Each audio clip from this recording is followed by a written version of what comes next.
Bonjour à tous et bienvenue sur la plateforme où on discute des réalités de la vie. Aujourd'hui, j'ai choisi de faire cette vidéo pour parler aux femmes. Oui, nous allons donc parler des finances par rapport aux femmes, de l'importance d'être financièrement indépendante, de pouvoir vraiment subvenir à ses propres besoins en tant que femme. Être financièrement indépendante pour une femme ne veut pas dire qu'une femme n'aura pas besoin de son homme pour s'en sortir. Non, non, non, c'est pas le but de cette vidéo. Le but de cette vidéo, c'est de réveiller les femmes qui sont inactives, les femmes vraiment qui se reposent toujours sur leur mari. Il faut penser aux hommes, il faut penser à comment ils font pour s'en sortir eux-mêmes. Donc, c'est déjà difficile d'entretenir une personne. Vouloir entretenir soi-même, entretenir sa femme, entretenir ses enfants, sa famille. Et en Afrique, nous savons tous que la famille, c'est pas juste monsieur, madame et les enfants. C'est grand-mère, grand-père, tata, tonton. C'est vraiment la grande famille. C'est dur, c'est difficile. Je vais vous donner 6 points qui vont mettre l'accent sur pourquoi c'est important pour une femme de travailler, de faire quelque chose, de faire une activité qui pourra lui rapporter un revenu, même si c'est tout petit, au moins elle reste active et elle arrive à gagner quelque chose qui pourra servir à payer certaines dépenses ou à contribuer d'une certaine manière pour son bien-être personnel et très souvent aussi pour le bien-être de sa propre famille. La première raison pourquoi c'est important pour une femme de gagner sa vie, c'est que une urgence vient toujours sans demander la permission. Ça ne s'annonce pas. Une urgence te tombe dessus. Ça peut être n'importe quoi. Ça peut être une grossesse imprévue. Ça peut être un malheur qui te tombe dessus. Ça peut être un décès. Ça peut être une maladie. Ça peut être n'importe quoi.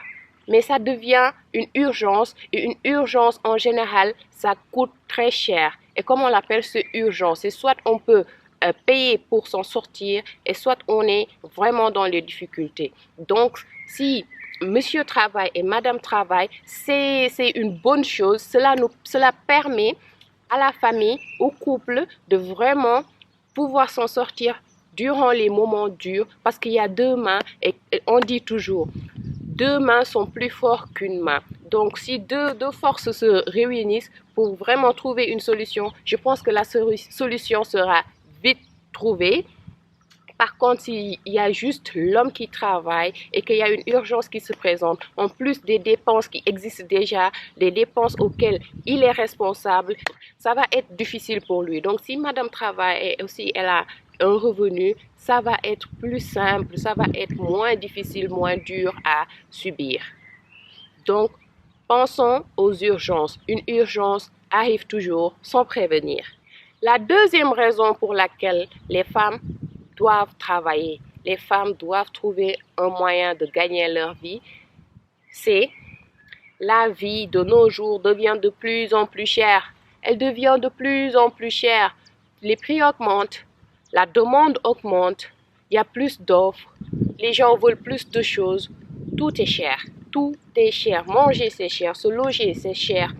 Tout est cher. Même les études pour les enfants, c'est extrêmement cher. Donc, s'il y a deux salaires qui entrent, s'il y a deux sources de revenus qui entrent dans le foyer, je pense que ça va être plus agréable à vivre au point de vue couple, vie de famille. La pression sera moins lourde et l'harmonie sera mieux parce que même si c'est extrêmement cher, ça va rassurer votre homme, ça va le rassurer parce qu'il sait que même s'il n'y arrive pas avec son revenu, tu seras là pour l'aider un peu parce que au moins tu gagnes quelque chose, tu pourras le dépanner dans les moments durs. Donc c'est toujours bien de gagner sa vie ou bien par exemple si tes enfants à l'école. Les écoles, on sait que de nos jours, ils organisent de ces activités et il n'y a rien qui est gratuit. Tout coûte. Et des fois, tes enfants, ils veulent participer à certaines activités. Mais si, par exemple, toi, tu ne travailles pas et ton homme est limité aussi, ce qu'il gagne est limité, ça se limite à votre survie au sein de la famille. Donc, ces enfants sont limités aussi. Ils ne pourront pas participer à toutes les activités de l'école. C'est juste un exemple.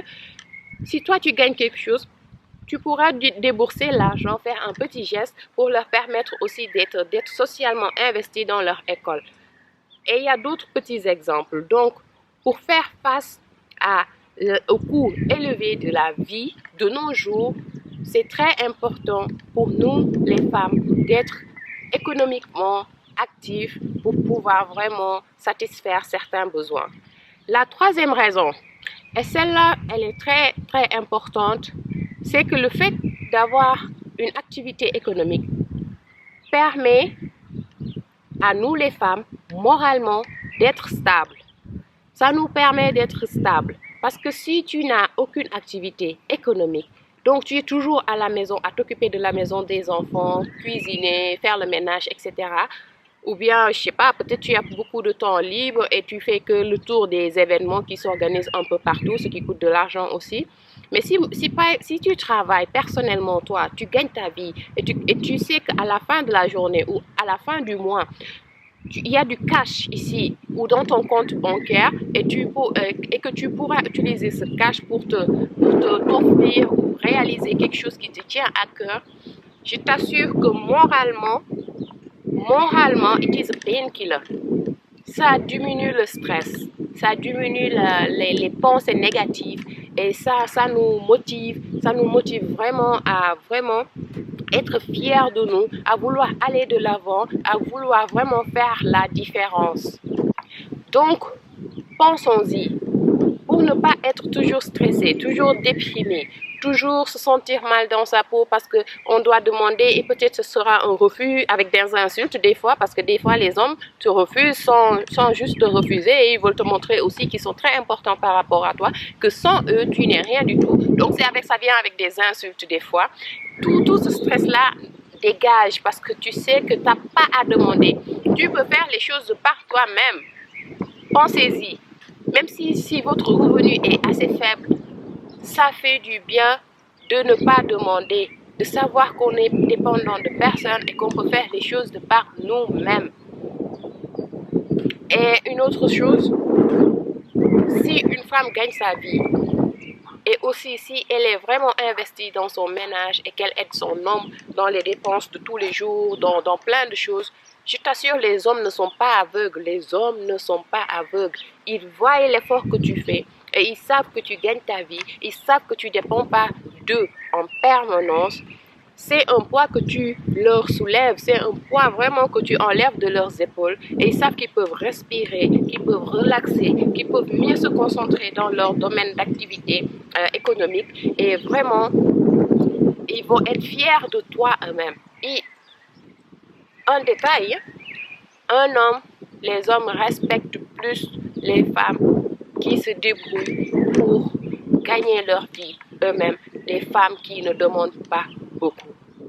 C'est moi qui le dis. Qu'ils l'acceptent ou non, si tu es indépendante, que tu gagnes ta vie, que tu prends certaines décisions pour aider la famille à aller de l'avant, pour vraiment bien faire, pour que le couple réussisse, même si ton homme ne te le dit pas, il est fier de toi et tu es précieux, tu es très précieuse pour lui. C'est moi qui le dis. Un homme respecte une femme qui sait se débrouiller elle-même. Si tu es toujours dépendante, je t'assure, tu vas sentir le manque de respect très vite. Le quatrième point se rapporte un peu au point précédent et c'est le fait de savoir que tu travailles, que tu es économiquement, financièrement, tu es actif, que tu arrives à faire rentrer de l'argent, crée un certain sentiment chez nous les femmes, un sentiment de se sentir utile. Il y a beaucoup de femmes qui sont vraiment magnifiques, des bonnes femmes au foyer, des bonnes femmes pour leur mari, il n'y a rien à dire, sans faute, mais qui ne travaillent pas et qui elles-mêmes se sentent un peu coupables, elles se sentent un peu limitées parce qu'elles s'ennuient. Elles s'ennuient et n'ont rien à faire à part s'occuper de la maison et de leur mari. Elles ont énormément de temps et elles s'ennuient. Et quand on a énormément de temps et qu'on n'a pas une occupation bien définie pour investir le temps libre qu'on a, on finit par le perdre dans des activités qui vont rendre d'autres personnes plus riches ou plus valorisées. C'est moi qui le dis. Donc, le fait de travailler et de gagner sa vie personnellement, d'être actif socialement et économiquement, et vraiment créer ce sentiment d'être utile pour sa société, d'être utile pour sa famille, d'être utile en général.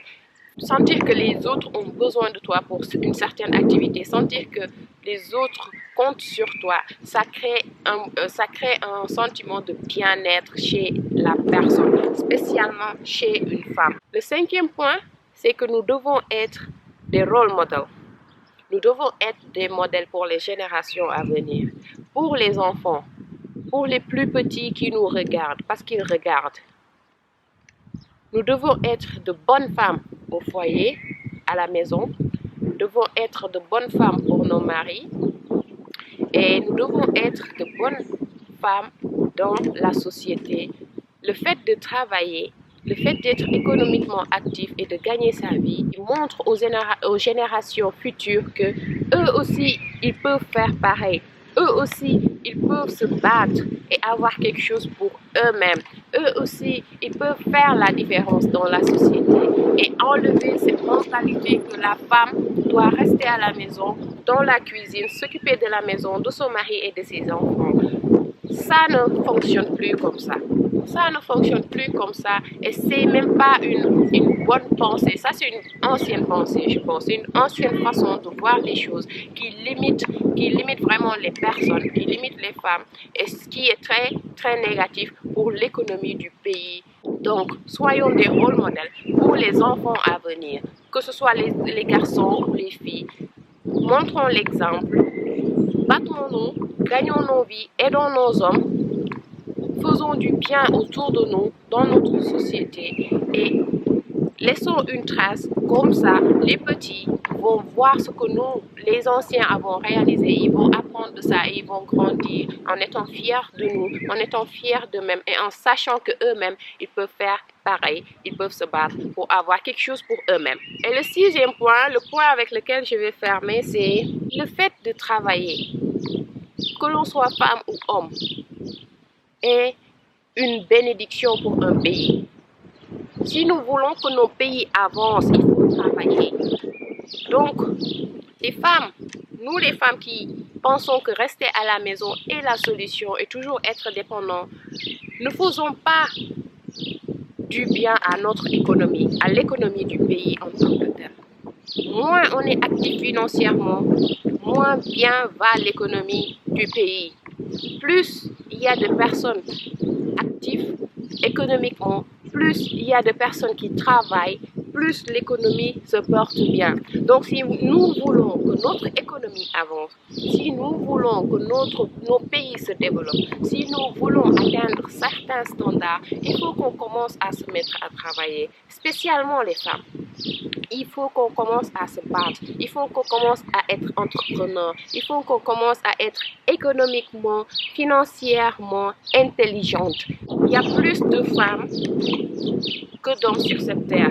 Donc si vraiment les femmes se mobilisent et font l'effort nécessaire pour vraiment entreprendre, travailler, créer et vraiment contribuer à l'économie du pays, je vous assure, nos pays pourront se développer plus rapidement et les visions vont changer, les visions générales vont changer et ça va booster ceux qui pensent qu'ils ne peuvent pas y arriver à comprendre, à savoir que s'ils font l'effort et que s'ils sont décidés, ils peuvent tout faire. Il n'y a pas de limite. Ils peuvent tout faire. Il suffit de le vouloir, de vouloir se battre et vraiment d'avoir la volonté qui est sincère en soi-même.